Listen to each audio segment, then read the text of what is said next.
तैयारी तो हम सबसे पहले कर रहे हैं। आपको याद होगा, आप भी थे, यही गेस्ट हाउस था, प्रबुजन सम्मेलन में हम लोग आए थे। फिर उसके बाद एक बहुत बड़ी रैली जिसको रोकने का तमाम प्रयास हुआ था और स्थान बदल दिया गया था आखिरी 2 दिनों में। लेकिन फिर भी बहुत बड़ी रैली हुई थी ऐतिहासिक, फिर भी हम लोग मिले थे। तो हम तो 2025 से अपनी तैयारियां कर रहे हैं और अभी तो ये विजिट चलती रहेंगी।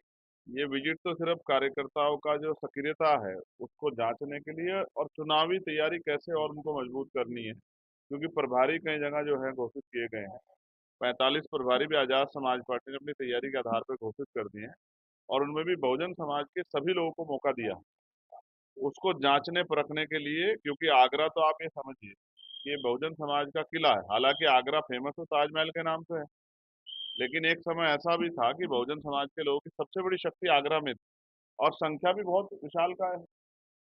भाई शहर शहर में जो है बहुजन समाज जो है वो 90% के करीब रोजगार भी है, व्यापार भी है। अब ये लड़ाई आगे बढ़े और वो अपनी राजनीतिक शक्तियां बना ले, इसकी तरफ हम लोग फोकस करते बड़ा आंदोलन देश में आरक्षण को लेकर चल रहा है, रिफॉर्म को लेकर हमारी देखने को मिल रही है। हैं। हमारे यहाँ तो सीधी बात हम ये कहते हैं कि देश की लोकशाही जो व्यवस्था है उसमें किसी को भी अगर कोई बात से नाराजगी है तो आप पे अवसर आता है जिससे नाराजगी के खिलाफ वोट करो। और अगर कोई चाहता है कि इस तरह का कोई कानून बन जाए और आंदोलन से काम नहीं चल रहा तो अपनी दल बना ले, दल बना के लोकसभा विधानसभा में आ जाए। ये अगर जो महिला साथी आंदोलन कर रहे हैं, मेरी उनको राय है कि वो सब लोग अपना दल बनाएं और दल बना के आगामी लोकसभा चुनाव में, विधानसभा चुनाव में पार्टिसिपेट करें, अपना संख्या बल बना लें।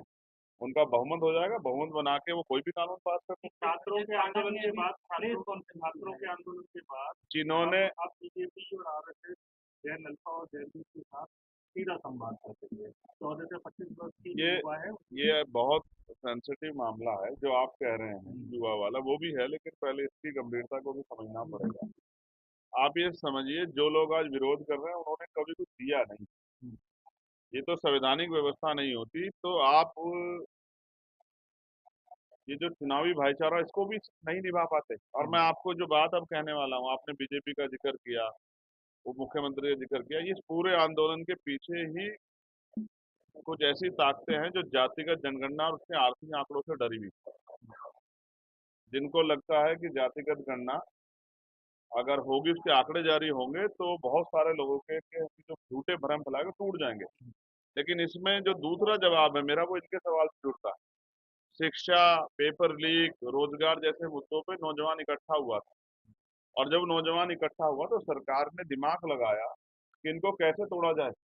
नौकरियां सरकार दे नहीं रही है, अवसर दे नहीं रही है और तमाम तरह की जो है आवश्यकता की पूर्ति नहीं कर रही है। अच्छे स्कूल नहीं है, अच्छे कॉलेज यूनिवर्सिटियां नहीं है, अच्छे सड़क नहीं है। मैं एतमादपुर गया था, गारा हो रहा है गोडे गोडे। तो मैं ये बात आपको इसलिए बताऊं, सरकार को लगा और उन ताकतों को जिनका मैं जिक्र कर रहा हूँ, जो संगठन बने हुए हैं, जो अपने आप को राष्ट्रभक्त संगठन कहते हैं, उन्होंने दिमाग लगाया कि एकता कैसे तोड़ा जाए। तो उनमें से कुछ लोगों को चिन्हित करके ये आरक्षण वाले मुद्दे पर आगे कर दिया कि जो युवाओं की एकता बनी थी देश के विभिन्न इंपोर्टेंट मुद्दों पे आवाज उठाने की, संघर्ष करने की, वो मुद्दे पीछे छूट जाए। लेकिन हम ऐसा नहीं होने देंगे। मैं फिर आपसे कह रहा हूँ, छात्रों के भविष्य के साथ किसी भी तरह की खिलवाड़ बर्दाश्त की नहीं जाएगी। आपको याद होगा और आप रिसर्च कर लेना, भीम आर्मी का जो जन्म है, उसकी जो पहचान है देश दुनिया में, वो भीम आर्मी पाठशाला से थी। और पाठशाला हम लोग क्यों चला रहे थे?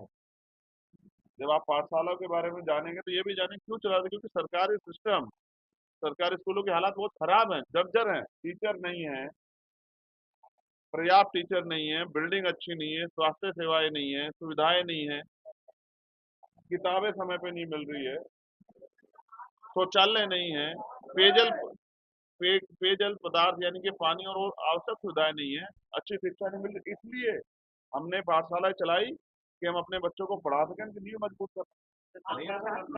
समय लगा तो इसको किस तरह से देखते हैं कि छात्रों के ऊपर इस तरह अगर इतने बड़े पद पे बैठे व्यक्ति के पूरे सहयोग और देश की दूसरी बड़ी पार्टी के नेताओं, जिनके 100 एमपी हैं लोकसभा में, अगर उनको एफआईआर कराने में इतना समय लग रहा है, वो भी सही एफआईआर, बैलेट गन चली है और बच्चा जिंदा है, उसके घर के अंदर है, तो आप समझिए कि देश में अघोषित इमरजेंसी, हिटलर साइज जैसे हालात हैं। इनसे लड़ना पड़ेगा। हम तो बहुत दिनों से लड़ रहे हैं, लेकिन जब हम संघर्ष करने जाते हैं तो बहुत सारे विपक्ष के लोग ही कहते हैं कि भाई ये तो ऐसे ही संघर्ष कर रहे हैं, सरकार ऐसे थोड़ा ही मानती है, झुकाना पड़ता है, मुकाबला करना पड़ता है। महंगाई के बात